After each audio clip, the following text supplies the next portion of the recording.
Hello guys, कैसे हैं आप लोग। प्रीलिम्स 2025 में सिर्फ 24 डेज़ लेफ्ट है। ठीक है, तो आई होप आपकी प्रिपरेशन अच्छी चल रही होगी। तो आज की जो हमारी वीडियो होने वाली है, इसका टारगेट होने वाला है how to deal with bouncer questions. ठीक है, जब आप एग्ज़ाम देंगे तो आपको वहाँ कुछ ऐसे क्वेश्चन देखने को मिलेंगे जहाँ आपको या तो एक ही ऑप्शन आता होगा या आपको कुछ भी नहीं आता होगा। ठीक है, तो उसे हम बाउंसर क्वेश्चंस कहते हैं। तो ऐसे में आपके पास दो ऑप्शन है, या तो उसे बाउंसर की तरह डक कर दो, इसका मतलब है क्वेश्चन को स्किप कर दो। ठीक है, और या तो उस बॉल पे या उस क्वेश्चन पे शॉट मारो, मतलब अटेम्प्ट करो। ठीक है, देखो मैं स्किप करने के लिए इसलिए नहीं बोलता हूँ क्योंकि मान लो कि आपके पास कम ऑप्शंस हैं। ठीक है, आपने अटेम्प्ट ही कम किए हैं, और अगर आपने अटेम्प्ट कम किए हैं तो भाई आपको इस रिस्क लेना पड़ेगा। ठीक है, रिस्क आता है रिवॉर्ड के साथ, तो आपको रिस्क लेना चाहिए। तो हम देखेंगे आज 2024 के कुछ बाउंसर क्वेश्चंस, जिसमें मैं बताऊंगा कि आपका क्या अप्रोच होना चाहिए था। शुरू करते हैं। ये वाला क्वेश्चन देखो, इसमें बोल रहा है पार्टी और उसके लीडर। तो जब मैंने इस क्वेश्चन को, ये मेरा रियल टाइम एग्जाम का स्क्रीनशॉट है पेपर का। तो देखो भाई, सबसे पहले मेरे को पता था कि जो सोशलिस्ट पार्टी है उसके लीडर थे आचार्य नरेंद्र देव। ठीक है, तो मुझे पता चल गया कि सेकंड ऑप्शन तो गलत है। तो इसका मतलब अगर 2 का 4 है तो सेकंड ऑप्शन में गलत, 4 ऑप्शन भी गलत। ठीक है, मतलब एलिमिनेट हो गए हमारे दो ऑप्शन। उसके बाद बचा, मेरे को पता था कि भारतीय जनसंघ में श्यामा प्रसाद मुखर्जी तो थे। ठीक है, तो अब मेरे पे दो ऑप्शन है, या तो मैं ओनली 1 टिक करूँ या ओनली 2 टिक करूँ। ठीक है, तो मैंने रिस्क लिया, मैंने इस पर ओनली 2 टिक कर दिया। ठीक है, कि भाई ऑप्शन 3 सही ही होगा। ठीक है, और ये ऑप्शन सही था। तो देखो मैंने यहाँ रिस्क लिया, मेरे पे 50-50 का चांस था। ठीक है, या तो 50% सही होता है या 50% गलत हो जाता, लेकिन यहाँ मेरा सही हो गया है। तो ऐसा आपको रिस्क लेना है। ठीक है, नेक्स्ट क्वेश्चन देखते हैं। ये वाला क्वेश्चन, नारी शक्ति वंदन अधिनियम। यहाँ पर फर्स्ट ऑप्शन है provisions will come into effect from 18th Lok Sabha. Second option है this will be force for 15 years, there are provision for reservation of women. ऐसा बोल रहा है। तो देखो थर्ड तो सबको पता होता है कि हाँ थर्ड तो सही है। उसके बाद सेकंड ऑप्शन भी पता होता है कि हाँ सनसेट क्लॉज था इसमें, और ये बोलता था कि 15 साल तक ही इम्प्लीमेंट होगा। लेकिन मेरे को फर्स्ट ऑप्शन में डाउट था। ठीक है, कि इसमें 18th है, क्या पता 19th लोकसभा भी हो सकती है या 17th लोकसभा भी हो सकती है। ठीक है, तो मेरे को कन्फ्यूजन थी। तब मैंने अपना दिमाग घुमाया और मुझे पता चला एनालिसिस से अपनी, कि मैंने पिछले पेपर्स में भी ऐसा देखा है कि यूपीएससी डेटा चेंज कर देता है। 17 की जगह 18 लिख देगा, 18 की जगह 19 लिख देगा। ठीक है, तो मैंने अपनी उस एनालिसिस से इस ऑप्शन को गलत मारा। ठीक है, कि ये ऑप्शन गलत है, और मेरा आंसर आ गया 2 and 3 सी, जो कि सही था। ठीक है, तो यहाँ पर भी मैंने रिस्क लिया, और यहाँ पर भी मेरे को रिस्क का रिवॉर्ड मिला। ठीक है, क्या रिवॉर्ड है? +2 मार्क्स।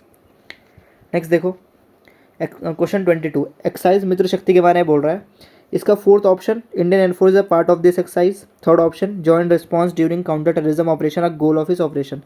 तो ये दोनों क्या है, हमारे जनरल, एकदम जनरल स्टेटमेंट्स हैं। एक्सरसाइज हो रही है तो भाई इन चीज़ के बारे में तो बोलेंगे ही। फर्स्ट और सेकंड ऑप्शन में मुझे कन्फ्यूजन थी, क्या ये पुणे में हुआ है या ये इंडिया और बांग्लादेश के बीच में है। ठीक है, अब इन दोनों में से मेरे को रिस्क लेना है, या तो फर्स्ट गलत है या इसमें सेकंड गलत है। ठीक है, तो जब मैं अपने सीडीएस के एग्ज़ाम्स देता था तो मैंने देखा था वहाँ पर एनालिसिस से कि यूपीएससी क्या करता था। मान लो कोई और है, एक्साइज गरुड़ा हो गया या कोई और एक्साइज हो गई, तो उसमें क्या करता था, अगर इंडिया फ्रांस के बीच में है तो फ्रांस की जगह यूएसए लिख देता था। ठीक है, तो अपनी उस एनालिसिस से मुझे ये पता था कि हाँ भाई, यहाँ यूपीएससी ने गड़बड़ कर सकता है कि इंडिया चाहे नेपाल के बीच में एक्साइज हो रही हो तो नेपाल की जगह उसने बांग्लादेश लिख दिया हो। ऐसा कर सकता है यूपीएससी। ठीक है, तो मैंने अपने उस एनालिसिस से इस ऑप्शन को गलत माना। ठीक है, और मेरा आंसर आ गया 2, 3, 4, जो कि सही था। ठीक है, तो यहाँ पर भी रिस्क लिया है और यहाँ पर भी रिस्क का +2 रिवॉर्ड मिला है। नेक्स्ट देखते हैं, with reference to ancient India Gautam Buddha was generally known by which of the following, Nyayaputra, Shakya Muni, Tathagata. तो देखो भाई, सेकंड ऑप्शन सबको पता होता है कि वो साक्या क्लैन से थे, तो साक्या मुनि तो कहेंगे ही उनको। ठीक है, मुझे ये भी पता था कि हाँ थर्ड भी पता था कि हाँ तथागत भी कहते हैं उनको। ठीक है, लेकिन फर्स्ट ऑप्शन नहीं पता था, बिल्कुल भी आइडिया नहीं था कि नया पुत्ता कहते हैं कि नहीं कहते हैं। ठीक है, तो मैंने सोचा कि क्या पता, अगर यूपीएससी ने 2 नाम दे दिए हैं तो थर्ड नाम क्या पता गौतम बुद्ध की जगह किसी जैन तीर्थंकर का दिया हो। ठीक है, या किसी और का दे दिया हो। तो मैंने ऐसा सोचा कि यूपीएससी ने 2 तो सही दिए होंगे और 1 तो गलत ही दिया होगा, ऐसा सोचा मैंने, और मैंने फर्स्ट ऑप्शन गलत मार दिया। ठीक है, और यहाँ पर भी मैंने रिस्क लिया और यहाँ पर भी रिस्क का रिवॉर्ड मिला। ठीक है, +2 नंबर, और ये भी मेरा सही था। ठीक है, तो देख लो मैंने ऐसे कर रखा है 50-50 कि इन दोनों में से एक होगा, फिर मैंने मार दिया ऑप्शन। ठीक है, तो जहाँ 50-50 होता है आपको वहाँ पर रिस्क लेना है। ठीक है, ये सब बाउंसर क्वेश्चन सबके लिए होता है। ठीक है, आप उसमें रिस्क लो। नेक्स्ट क्वेश्चन देखो, which of the following rulers of medieval India gave permission to Portuguese to build their fort at Bhatkal. 4 option है, कृष्णदेव राय, नरसिम्हा सलुवा, मोहम्मद शाह थर्ड, यूसुफ आदिल शाह। ठीक है, तो देखो इसमें मैंने यहाँ लिखा है जब पोर्चुगीज़ कब आए थे इंडिया में, 1498 में। ठीक है, अब मुझे बिल्कुल भी इसका आंसर नहीं पता था। ठीक है, लेकिन मुझे ये पता है कि विजयनगर जो है ना, विजयनगर एम्पायर जो है हमारी, वो बहुत इंपॉर्टेंट थीम है यूपीएससी की। ठीक है, और यूपीएससी उस थीम को रिपीट करता रहता है। तो अगर यूपीएससी उस थीम को रिपीट करता है तो इसमें से कौन है विजयनगर के सबसे प्रोमिनेंट लीडर? तो हमें पता है कृष्णदेव राय हैं। ठीक है, तो यूपीएससी ने उन्हीं की उन्हीं की एम्पायर से या उन्हीं के क्या बोलते हैं राइटिंग से ये ऑप्शन उठाया होगा। तो मुझे इतना लगता था कि हाँ केडी राय ही होगा इसका आंसर, और यही था इनका। ठीक है, तो मतलब कृष्णदेव राय ही इसका आंसर सही था। देखो मैंने ये दोनों इसलिए कर रखे हैं कि फर्स्ट और सेकंड, क्योंकि सलुवा जो है ये भी, जो ये नरसिम्हा सलुवा हैं ये भी विजयनगर एम्पायर के ही थे। तो मेरे को डाउट था इन दोनों में से कोई होगा, लेकिन मैंने ज़्यादा फेमस वाला चुना, कृष्णदेव राय, और ये भी सही था। तो यहाँ पर भी रिस्क का रिवॉर्ड। नेक्स्ट देखो, European Parliament recently approve the net zero industry act. The European Union intends to achieve carbon neutrality by 2040 and therefore aims to develop all of its own clean technology by that time. ठीक है, तो second option का मुझे अब फिर भी पता नहीं था। ठीक है, लेकिन फिर मैंने अपनी एनालिसिस से सोचा कि हाँ भाई यूपीएससी क्या करता है, डेटा गलत देता है। ठीक है, यूपीएससी क्या करता है, डेटा गलत देता है, और यहाँ पर 2040 लिखा हुआ रखा है। तो क्या पता है 2000 इंडिया की तरह 2070 तो नहीं है, या 2060 तो नहीं है, या 2050 तो नहीं है। ऐसा मैंने एग्ज़ाम में सोचा, और मैंने ये सोच के एक ऑप्शन को एलिमिनेट कर दिया, और मेरा आंसर आ गया सही। ठीक है, तो यहाँ पर भी रिस्क, और यहाँ पर रिस्क का रिवॉर्ड प्लस 2 नंबर। ठीक है, ऐसे जो आपको क्वेश्चन है आपको स्किप नहीं करना है। ठीक है, ये दूसरों के लिए बाउंसर है, लेकिन आपको इसमें रिस्क लेना पड़ेगा। ठीक है, नेक्स्ट देखो, organisms like cicada, frog hopper and pond skaters are. अब ये है बेसिक एकदम कॉमन सेंस। देखो भाई, मैंने यहाँ फ्रॉग हॉपर के ऊपर लिख रखा ग्रास हॉपर। ठीक है, तो ग्रास हॉपर क्या है, एक इंसेक्ट है, तो फ्रॉग हॉपर भी क्या होगा, एक इंसेक्ट होगा। ठीक है, ये सोच के मैंने मार दिया कि हाँ भाई ये इंसेक्ट होगा। तो यहाँ पर भी रिस्क, यहाँ पर भी रिस्क का रिवॉर्ड। मैक्सिमम लोग जो है ये वाला क्वेश्चन जो है वो स्किप करके आए होंगे, लेकिन स्किप नहीं करना है, थोड़ा कॉमन सेंस लगाना है, और प्लस 2 नंबर आपके झोले में गिरेंगे। ठीक है, नेक्स्ट क्वेश्चन, 100 मिलियन फार्मर्स। अब ये लोग पता नहीं क्यों लोग स्किप करके आए हैं, 100 मिलियन फार्मर्स। ठीक है, यूपीएससी जब भी कोई क्वेश्चन फ्रेम करता है ना, तो उसके कुछ करंट कंटेक्स्ट होते हैं।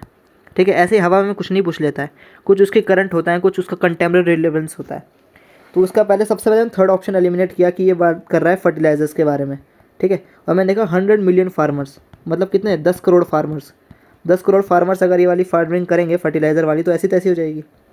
उसका डी ऑप्शन देखो, it is platform with mission of encouraging the farmers to form FPOs and agri business consortium, thus facilitating access to global open market to sell their products. ठीक है, तो कुछ cell करने के बारे में बात कर रहा है, FPOs बनाने के बारे में बात कर रहा है। सेकंड ऑप्शन बात कर रहा है framing organisation it is supporting and strengthening the development of organic animal husbandry.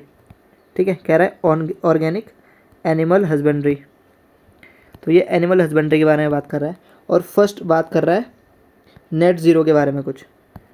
ठीक है, नेट ज़ीरो। अब आप खुद सोचो, इनमें से करंट में क्या चल रहा है?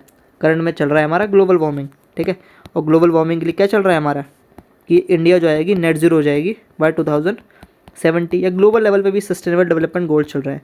तो ये सब किस चीज़ के लिए अलाइंड है? ये अलाइंड है नेट ज़ीरो के लिए। तो अगर ये वाली जो टर्म है न्यूज़ में, ये क्यों होगी? क्योंकि ये किसके लिए बात कर रही होगी, नेट ज़ीरो की बात कर रही होगी। तो इसलिए ये वाला ऑप्शन आपको टिक करना था। ठीक है, ये भी स्किप नहीं करना है भाई, ये ईजी क्वेश्चन है, ये बाउंसर क्वेश्चन नहीं है। नेक्स्ट देखो, how many of the above are actually native to India. अब देखो ये इजी क्वेश्चन कैसे हैं। पुष्पा मूवी सबने देखी होगी। ठीक है, बस मूवी देखते हो आप लोग, पढ़ते नहीं हो। मूवी सबने देखी होगी, तो आपने वहाँ लाल चंदन सुना होगा, मतलब रेड सैंडर्स थी ना वहाँ पर, जो लकड़ी की बात करता है, उसी की स्मगलिंग होती है वहाँ पर। तो रेड सैंडर्स आपने पढ़ा होगा। उसके बाद देखो, तो मुझे इस क्वेश्चन में ये पता था कि रेड सैंडर्स जो है वो नेटिव है इंडिया का। ठीक है, क्योंकि पुष्पा मूवी बनी है, इसीलिए एक क्वेश्चन होगा कंटेक्स्ट में। ठीक है, इसीलिए क्वेश्चन पूछा है यूपीएससी ने पुष्पा मूवी के चलते। ठीक है, जैसे यहाँ पर पूछा था ना सस्टेनेबल डेवलपमेंट गोल के चलते, यहाँ इसने पूछा है क्योंकि पुष्पा मूवी थी न्यूज़ में। ठीक है, तो यहाँ रेड सैंडर्स था न्यूज़ में, इसका मतलब जो रेड सैंडर्स है वो नेटिव ही होगा इंडिया का। ठीक है, तो मुझे ये पता चल गया। नेक्स्ट, कैश्यू एंड पपाया, ये दोनों जो हैं, मुझे ये लगा कि देखो ये जो दोनों चीज़ें हैं, ये कभी नहीं सुना मैंने कि हाँ इंडिया ही प्रोड्यूस करती है या इंडिया में ही थे, ऐसा मैंने सुना नहीं था। तो मैंने रिस्क लिया कि हाँ सिर्फ रेड सैंडर्स ही था न्यूज़ में, इसलिए यूपीएससी ने क्वेश्चन पूछा है, इसलिए मैं टिक कर देता हूँ ओनली 1 और मेरा आंसर हो गया करेक्ट। ठीक है, तो यहाँ पर भी रिस्क और यहाँ पर भी रिस्क का रिवॉर्ड +2 नंबर। ठीक है, ये वाला क्वेश्चन देखो, India does not import apples from United states of America. In India law prohibits import of genetically modified food without the approval of competent authority. पहला ऑप्शन है कि इंडिया जो है वो इम्पोर्ट नहीं कर रहा है एप्पल्स। ठीक है, एप्पल इम्पोर्ट नहीं कर रहा है इंडिया। तो मान लो कि इंडिया ने अगर एक भी एप्पल इम्पोर्ट कर लिया, ठीक है, तो ये स्टेटमेंट गलत हो जाएगी। ये सोच के मैंने काट दी स्टेटमेंट और मेरा आंसर आ गया। ठीक है, तो यहाँ पर भी क्या हुआ, रिस्क। देखो मेरे को पता नहीं है, 100% श्योर नहीं था कि इंडिया इंपोर्ट करता नहीं करता, लेकिन मेरे को ये पता था कि इंडिया अगर एक भी इंपोर्ट कर लेगा एप्पल तो ये स्टेटमेंट गलत हो जाएगी, इसलिए सोच के मैंने फर्स्ट स्टेटमेंट गलत मार्क कर दिया और आंसर आ गया। ठीक है, तो आप देख रहे हो कि इतने सारे बाउंसर क्वेश्चंस थे। माँ कितने क्वेश्चन है ये, लगभग 8 से 9 क्वेश्चन है, 8 से 9 10 क्वेश्चन है। 10 क्वेश्चंस कितने नंबर, +2 नंबर, मतलब 20 नंबर। ठीक है, मान लो 20 भी नहीं लाते और आप 10 मार्क्स ही ले आते इनमें से। ठीक है, तो भाई 10 मार्क्स बहुत सिग्निफिकेंट मार्क्स होते हैं। आप स्किप करने वाले थे ये क्वेश्चन, है ना। स्किप करते कितने आते हैं, एक भी नंबर नहीं जुड़ता है। आपने अटैम्प्ट करे अगर, तो मान लो 20 नहीं आए तो 10 तो आ गए, तो +10 तो हो गए, और +10 तो भाई बहुत ज़्यादा होता है यूपीएससी में। तो क्या करना है आपको, बाउंसर क्वेश्चंस देखने हैं। सबसे पहले अपना मन नहीं बनाना है कि स्किप करना है। ठीक है, स्किप करने का बिल्कुल मन नहीं बनाना है, आपको उनको अटैम्प्ट करना है। ठीक है, अपने लॉजिकल गैसिंग का इस्तेमाल कीजिए, पीवाईक्यू एनालिसिस करिए कि मैंने क्या पढ़ा था पीवाईक्यू में। ठीक है, अपना कुछ कॉमन सेंस यूज़ करिए। हमेशा ज़रूरी नहीं है कि एकदम नॉलेज से ही सॉल्व होंगे क्वेश्चंस। ठीक है, तो बाउंसर क्वेश्चन में ट्राई करो कि आप उनको अटैम्प्ट करो। ठीक है, तो जैसे आपको यहाँ पर +10 मिल गए, तो क्या पता 2025 में +20 मिल जाए। ठीक है, तो बस स्किप नहीं करना है भाई। ठीक है, तो मिलते हैं नेक्स्ट वीडियो में। Tata, bye bye.